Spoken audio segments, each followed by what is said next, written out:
आज हम लोग भक्ति काल से संबंधित ऑब्जेक्टिव क्वेश्चन आंसर देखेंगे। भक्ति काल से संबंधित जितने भी आपका हिंदी में भक्ति काल चैप्टर से संबंधित जितने भी एग्जाम है उसमें यह प्रश्न आए हुए प्रश्न है।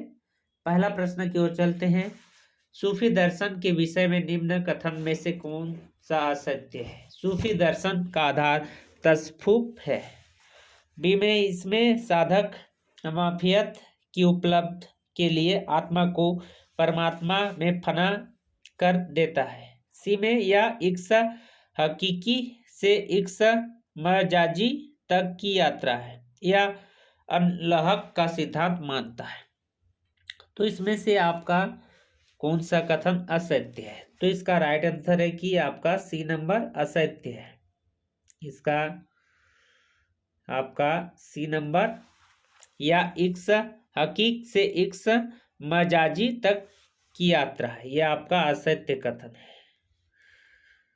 42 नंबर में आपको मिलान करना होगा कि सूफी काव्य के प्रथम कवि एवं उसके प्रसूता को सुमिलित कीजिए। प्रथम कवि और उसको कहने वाला को सुमिलित करना होगा। ईश्वरदास, ईसायत, कुतुबन, मुल्ला दाऊद, गणपति चंद्र गुप्त, हजारी प्रसाद द्विवेदी, रामकुमार वर्मा और रामचंद्र शुक्ला।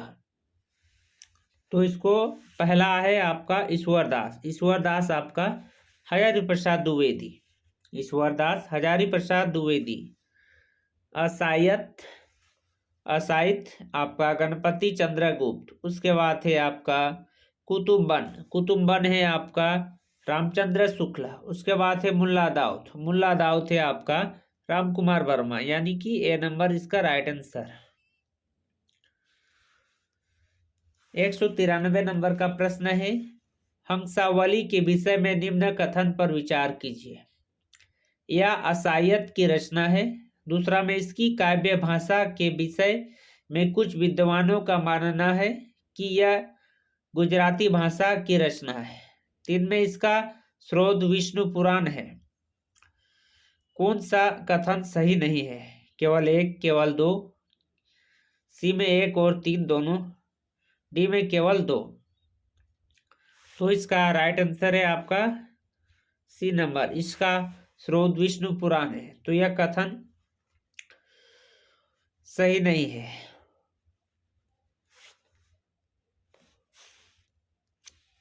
144 मधुमालती के विषय में कुछ कथन।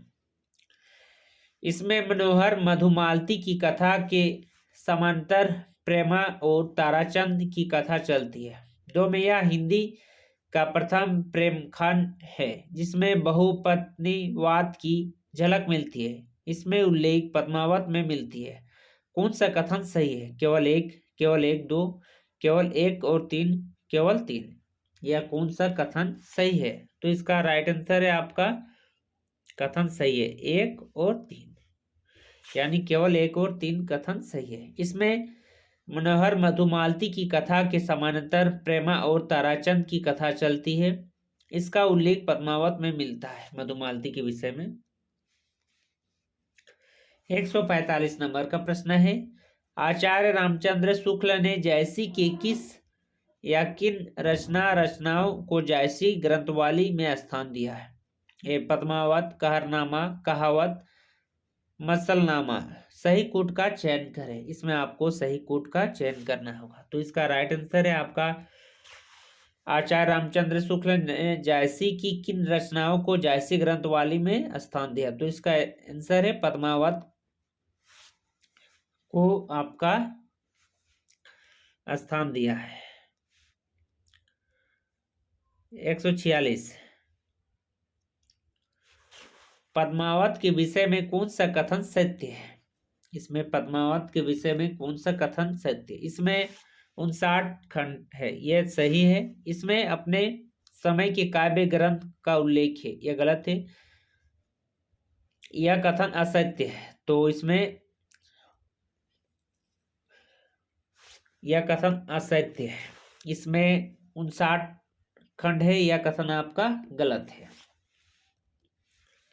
147 इसमें प्रेम खानों को उनके नायकों के से सम्मिलित कीजिए।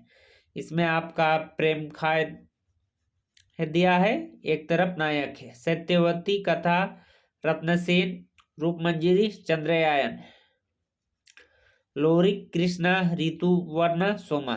इधर नायिका, इधर और इधर नायक, आपको मिलान करना होगा। तो देखते हैं, सत्यवती कथा आपका ऋतुवर्ण, ऋतुवर्ण ऋतुपर्ण का है रत्नसेन, रत्नसेन आपका सोमा। उसके बाद है आपका रूपमंजरी आपका कृष्णा, चंद्ररोहन आपका लोरिक। तो राइट आंसर आपका सी नंबर। 148, पद्मावत के चरित्र और उसके प्रतीकार्थ को सुमिलित करे। राघव सेन, सुवा, नकमती सिंघल, शैतान गुरु, सांसारिक बुद्धि, हृदय। इसमें राघव चेतन तो शैतान है ना, इसको आपको मिलान करना होगा कि इसमें आपका क्या होगा। तो राघव सेन या राघव चेतन शैतान, तो इसमें 2 नंबर में एक का 1 नंबर। उसके बाद है आपका सुवा का गुरु, सुवा का गुरु। उसके बाद है नागमती, नागमती आपका सांसारिक बुद्धि की ओर प्रतीत है नागमती। उसके बाद है सिंगल, सिंगल द्वीप आपका हृदय है। राइट आंसर आपका बी नंबर, बी नंबर इसका राइट आंसर है। असंगत कथन का चयन करें। अनुराग बांसुरी पर हिंदी उर्दू विवाद का प्रभाव है। बी में इंद्रावती में 5 चौपाई के बाद एक दोहा दिया गया है। सी में चंद्रवली में अंग्रेजी का जिक्र मिलता है। डी में आलमकृत माधवानल कामकंदला में केवल दोहा का प्रयोग है। इसमें आपका असंगत का चयन करना होगा कि कौन सा असंगत है। तो इसका राइट आंसर है आपका डी नंबर, आलमकृत माधवानल कामकंदला में केवल दोहा का प्रयोग है। 150 नंबर का प्रश्न है, यह पंक्ति किस कवि की है। हिंदू मग पर पाव नो राख्यू का जो बहुत हिंदी भाख्यू, आलम, शेख नबी, नूर मोहम्मद, कासिम शाह। तो यह पंक्ति आपकी किसकी है। तो यह पंक्ति है आपका नूर मोहम्मद का, यह पंक्ति है। 151 प्रश्न, 151 प्रश्न है आपका, जैसी कि इन रचनाओं को उसके वर्ण विषय से सुमिलित कीजिए। मशकनामा, कहावत, कहरनामा, अखरावट। आध्यात्मिक वियोग वर्णन, लोककृतियों के माध्यम से ईश्वर प्रेम, वर्णमाला के अक्षरों से सिद्धांत प्रतिपादन, कृष्ण का चरित्र। इसमें आपको मिलान करना होगा। तो हम लोग मिलान करके देखते हैं। मशकनामा में लोककृतियों के माध्यम से ईश्वर प्रेम, मशकनामा में लोककृतियों के माध्यम से ईश्वर प्रेम। उसके बाद कहावत में कृष्ण का चरित्र, कृष्ण का चरित्र। उसके बाद है कहरनामा, कहरनामा में आध्यात्मिक वर्णन, आध्यात्मिक वर्णन। उसके बाद है अखरावट, अखरावट में है वर्णमाला के अक्षरों के सिद्धांत का प्रतिपादन।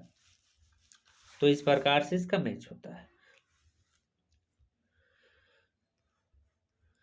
152, आचार्य शुक्ल ने किस कवि को सूफी काव्य परंपरा में एकमात्र हिंदू के रूप में चिन्हित किया है। सूफी में एकमात्र हिंदू किसे चिन्हित किया है। सूरदास, मोहनदास, सिरजनदास या नरपति व्यास। इसको आपको एकमात्र हिंदू, तो इसका आंसर है आपका सूरदास को, सूरदास। 153, इसमें से कौन सा कथन सही नहीं है। शाही ने पद्मावत की त्रासदी कहा है। बी, आखिरी कलाम में बाबर की प्रशंसा है। सी पद्मावत में अन्योक्ति और समायोक्ति दोनों तत्व है। डी शुक्ल जी ने पद्मावत की प्रेम पद्धति को भारतीय माना है। इसमें आपको मिलान करना होगा। तो इसका राइट आंसर है शुक्ल जी ने पद्मावत की प्रेम पद्धति को भारतीय माना है। 154 का प्रश्न है पश्चात नहीं वचन सब ही के हित की भाकी। यह पंक्ति भक्तमाल के किस कवि के लिए कही गई है? रैदास, कबीर, तुलसीदास या सूरदास? यह पंक्ति किसके लिए कही गई है? तो इसका राइट आंसर है आपका कबीरदास के लिए यह पंक्ति कही गई है। 155 असंगत कथन का चयन कीजिए। नसीहतनामा में खड़ी बोली का रूप मिलता है। बी में भक्ति विवेक मलुकदास में दार्शनिक चिंतन मिलता है। सी में नानक के सीधे विदेशी आक्रमणकारियों के खिलाफ लिखा है। डी असरारे माफत में जज्बा की दारासिखों से बातचीत संग्रहित है। इसमें आपका असंगत कथन का चयन करना होगा। तो इसका राइट आंसर है डी असरारे माफत में रजब की दारासिखों से बातचीत संग्रहित है। 156 नंबर का प्रश्न है प्रेम मार्गी सूफी काव्य की विशेषता है। ईश्वर को नायिका के रूप में परिकल्पित करना। ये विशेषता तो है ही है कि ईश्वर को लोग नायिका के रूप में मानते हैं। उसके बाद है आपका नायक को ईश्वर के समकक्ष मानना। ये गलत है। कथानक रूढ़ियों का अनिवार्य प्रयोग करना है। ये भी आपका सही है। सगुण ईश्वर की उपासना है। सगुण ईश्वर की उपासना नहीं करते, निर्गुण। नीचे दिए गए विकल्प में सही उत्तर चुनिए 1 और 3। तो इसी के साथ हम रीतिकाल समाप्त करते हैं। रीतिकाल इसी भक्तिकाल और आज नेक्स्ट वीडियो में हम लोग रीतिकाल जानेंगे, यानी कि भक्तिकाल समाप्त करके रीतिकाल स्टार्ट करते हैं।